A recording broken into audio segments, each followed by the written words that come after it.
नमस्कार दोस्तों। अभी कुछ दिनों पहले हम बात कर रहे थे कि चाइना लगातार अपनी नेवल पावर को बढ़ाए हुए जा रहा है। चाइना ने रिसेंटली जो अपनी एक एयरक्राफ्ट कैरियर शिप बनाई थी, उसने जो कि इंडिजिनसली डेवलप करी थी, उसको टेस्ट कर लिया सक्सेसफुली। उस शिप का नाम था फूजियान।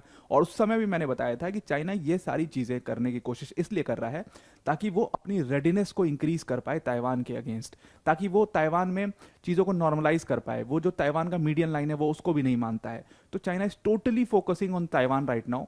और अब आपने एक बात सुनी होगी कि जब अरुणाचल प्रदेश वाला पूरा इशू हुआ था, तो बहुत सारे एक्सपर्ट्स ने ये कहा था कि देखो, अरुणाचल प्रदेश पर ध्यान देने का टाइम ही नहीं है अभी चाइना के पास, because it is totally focused on Taiwan. तो उन लोगों ने कुछ सोच कर बोला था, कुछ आर्टिकल्स को पढ़ करके बोला था। तो अभी रिसेंटली क्या हुआ इस वाले आर्टिकल में हुआ ये कि ब्लूमबर्ग्स जो न्यूज़ एजेंसी है, उसने एक आर्टिकल पब्लिश किया। और ब्लूमबर्ग्स का आर्टिकल सीधा सीधा ये कह रहा था कि यूएस की इंटेलिजेंस को ये लगता है कि चाइना और रशिया की मिलिट्रीज एक साथ में काम कर रही हैं, एक साथ मिल करके काम कर रही हैं।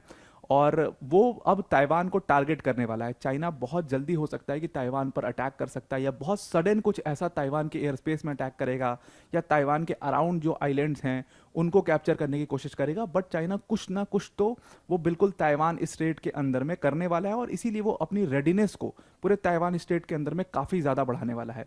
अब जैसे ही ब्लूमबर्ग्स ने ये आर्टिकल पब्लिश किया, आप समझ लो पूरा हाहाकार सा मच गया। क्योंकि रीजन भी नहीं है ना कोई कि चाइना और रशिया क्यों साथ में काम ना कर रहे हों। आप देखो कि जितना सपोर्ट चाइना ने रशिया को दिया during this Russia Ukraine war, और पूरा उसकी इकॉनमी को संभाला, इम्पोर्ट एक्सपोर्ट्स जो है उस रशिया ने खूब ज़्यादा किया चाइना को। चाइना बेस्ट बिगेस्ट एक्सपोर्टर बन गया, इंपोर्टर बन गया रशिया के साथ में मिलकर के, बिगेस्ट ट्रेड पार्टनर बन गया, कॉरिडोर बना रहा है। तो it has gone all the length to help Russia पूरे throughout this Russia Ukraine war. तो रशिया को जब मौका मिलेगा या चाइना को जब ज़रूरत होगी, इनकी पार्टनरशिप इसी बेसिस पर तो होती है कि दूसरी कंट्री आपकी हेल्प करेगी। जैसे आप देखो कि इंडिया रशिया के जो रिलेशंस हैं, जो डायनेमिक्स हैं, तो उस डायनेमिक्स को भी देख करके रशिया की हेल्प करी इंडिया ने हर जगह पर। अभी ऑयल मार्केट में तो ठीक वैसे ही चाइना ने भी हेल्प करी। तो चाइना भी वैसी ही हेल्प एक्सपेक्ट करेगा रशिया से। तो अब Arunachal can not be that help. Arunachal में कभी भी Russia will not interfere between India and China. कहीं पर भी लद्दाख में Russia will not interfere between India and China. तो where will Russia help China? Russia will help China on Taiwan issue, because वहां पर यूएस अगेंस्ट में, और Russia बिल्कुल पूरी तरीके से चाइना के साथ वहां पर खड़ा होगा। और यही चीज इस पूरे आर्टिकल में लिखा हुआ है। इवन जो इस आर्टिकल में लिखा हुआ है, ये किसी ऐसे वैसे पर्सन को कोट नहीं किया है इस आर्टिकल ने यूएस इंटेलिजेंस के सबसे टॉप ऑफिशियल डायरेक्टर लेवल के पर्सन एवरिल हेन्स को पूरा इसमें कोट किया है। और एवरिल हेन्स ये कहते हैं इस पूरे आर्टिकल में, साफ साफ ये कहते हैं कि भाई देखो, चाइना और रशिया क्लोज काम कर रहे हैं, इसकी कंप्लीट इंटेलिजेंस है हमारे पास, और ये लोग कभी भी सडन अटैक चाइना कर सकता है। तो Taiwan has to be very much ready, US has to be very much ready, और हमारी पैसिफिक फ्लीट को पूरा रेडी रहना पड़ेगा। अब ये सारी चीज़ें वो कर कैसे रहा है? देखो, चाइना क्या कर रहा है कि चाइना अपना जॉइंट कॉम्बैट रेडीनेस पेट्रोल नाम से एक पूरी जो एक्सरसाइज है उसको करने की कोशिश कर रहा है ताइवान स्ट्रेट वाले एरिया में। ताइवान स्टेट वाले एरिया में क्यों कर रहा है जॉइंट कॉम्बैट रेडीनेस पेट्रोल? ये बेसिकली क्या कर रहा है, मिल करके कभी रशिया की मिलिट्री के साथ मिल करके एक्सरसाइज करना, कभी अपनी मिलिट्री को वहां पर ड्रिल करना। अब वो ये सब करने की कोशिश क्यों कर रहा है? वो बेसिकली अपने इस एक्शन को नॉर्मलाइज कर रहा है। जैसे ये आर्टिकल आपको दिख रहा होगा, ये आर्टिकल रूटर्स का है, और ये आर्टिकल है मार्च का। और मार्च में आप देखो कि ये आर्टिकल में क्या लिखा हुआ है कि चाइना बेसिकली नॉर्मलाइज करने की कोशिश कर रहा है, जो ये एयर स्पेस में घुसता है ना ताइवान के, उस चीज को नॉर्मलाइज कर रहा है। आपको एक इंसिडेंट बताता हूं, आप रिलेट कर पाओगे। इंडिया ने बालाकोट एयर स्ट्राइक करा था।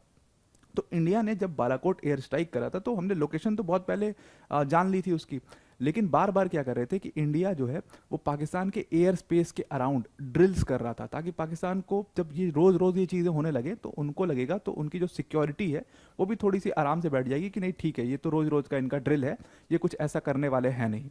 तो ऐसा चाइना भी करने की कोशिश कर रहा है, और ये पहली बार नहीं हो रहा है, ये हर वीक में समझ लो आप दूसरी बार हो रहा है। और हर वीक में दूसरी बार की बात छोड़िए, फरवरी से ये चीज़ रेगुलर स्टार्टिंग में है। फरवरी में किया इसने, मार्च का आर्टिकल मैंने आपको दिखाई दिया, अप्रैल में लगातार करते आया, अब मई में भी इसने शुरू कर दिया। मई में पहली एक्सरसाइज इसने कर दी है कॉम्बैट रेडीनेस पेट्रोल नाम से। तो इस तरीके से जब वो इन चीज़ों को नॉर्मलाइज कर सकेगा तो उसके पास लेवरेज होगा, वो कभी भी सडन अटैक किया जा सकता है चाइना द्वारा। तो बेसिकली अगर आप मैप के थ्रू देखोगे कि चाइना कर क्या रहा है एग्जैक्टली, तो देखो चाइना क्या है कि चाइना और ताइवान के बीच में ये व्हाइट वाली आपको लाइन दिख रही होगी, ये एक्चुअली में चाइना ताइवान की मीडियन लाइन है। अब इस लाइन को चाइना बार बार क्रॉस करता है। एक्चुअली ये पूरा चाइना का एयर स्पेस है इस एरिया वाला, और इस एरिया वाला पूरा ताइवान का एयर स्पेस है। तो चाइना बार बार इसमें ड्रिल करता है और ताइवान के एयर स्पेस में एंटर करता है। हालांकि ताइवान मेनलैंड में नहीं जाता है, क्योंकि वो सीधा सीधा ब्रीच हो जाएगा, ताइवान उसमें अटैक कर सकता है। तो इसलिए वो इस एरिया में जाता है, जो कि चाइना ताइवान का मेनलैंड एरिया नहीं है, बट ताइवान का ही एयर स्पेस है। तो वो बार बार यहाँ पर ड्रिल करता है अलग अलग तरीके से, ताकि वो इस पूरी चीज़ को नॉर्मलाइज कर पाए और उसके पास एक लेवरेज हो कि वो कभी भी सडन अटैक कर पाए। नाउ इसके लिए क्या हुआ कि चाइना के टॉप डिप्लोमेट जो हैं, जिनका नाम है वांग यी से मिले जाकर के एंटनी ब्लिंकन। आपको पता है कि अभी पिछले ही वीक में गए हुए थे एंटनी ब्लिंकन वांग यी से, और 5 घंटे लंबी इन लोग की बातचीत हुई। और ये बातचीत जो थी पूरी, ये इसी ताइवान की जो अराउंड जो चाइना एक्टिविटी कर रहा है, सोलमन आइलैंड पर, पार्सेल आइलैंड्स पर जो एक्टिविटी कर रहा है, उन सबको देखते हुए एंटनी ब्लिंकन चाइना से बोल रहे थे कि आप डी एस्केलेट करो मैटर को। आप इतना ज़्यादा रेडीनेस अपनी दिखाओगे तो मैटर एस्केलेट हो सकता है, ये मैटर बढ़ सकता है। ऑलरेडी वेस्ट एशिया में इशू चल रहे हैं, ऑलरेडी यूरोप के अंदर में इशू चल रहे हैं। बट इस बात का कुछ बहुत निजात निकला नहीं, बल्कि चाइना के डिप्लोमेट ने एक तरीके से एंटनी ब्लिंकन का मजाक उड़ा दिया था। ठीक है, फिर वहाँ से फिर वो जेनोफोबिक वाला बयान आया था यूएस की तरफ से, तो उस बयान ने और ज़्यादा चीज़ों को बिगाड़ दिया था।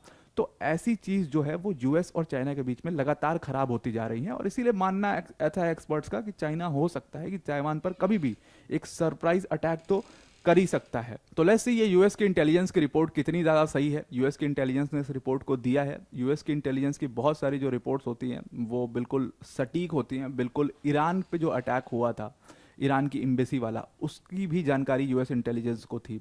रशिया ने जब यूक्रेन पर अटैक करने वाला था रशिया, तो उसकी जानकारी भी यूएस इंटेलिजेंस को थी, उन्होंने पहले ही दे दी थी, जिसकी वजह से पता लग गया। तो लेट्स सी ये वाली जानकारी कितनी सही होती है। तो आई होप आपको ये पूरा आर्टिकल समझ में आ गया होगा। वीडियो को एंड करने से पहले एक बहुत बड़ी अनाउंसमेंट है अनअकैडमी टीम की तरफ से, दैट अनअकैडमी टीम ने अभी रिसेंटली अपना बिगेस्ट एवर यूपीएससी सीएससी का इवेंट किया था, जिस इवेंट का नाम था मंजिल 2024। और इस इवेंट में हमने आपके लिए एक बहुत बड़ी अनाउंसमेंट करी थी कि जो हमारा यूपीएससी सीएससी का कोर्स फीस है वो 75,000 हुआ करता था, उसको हमने कम करके 24,999 कर दिया है।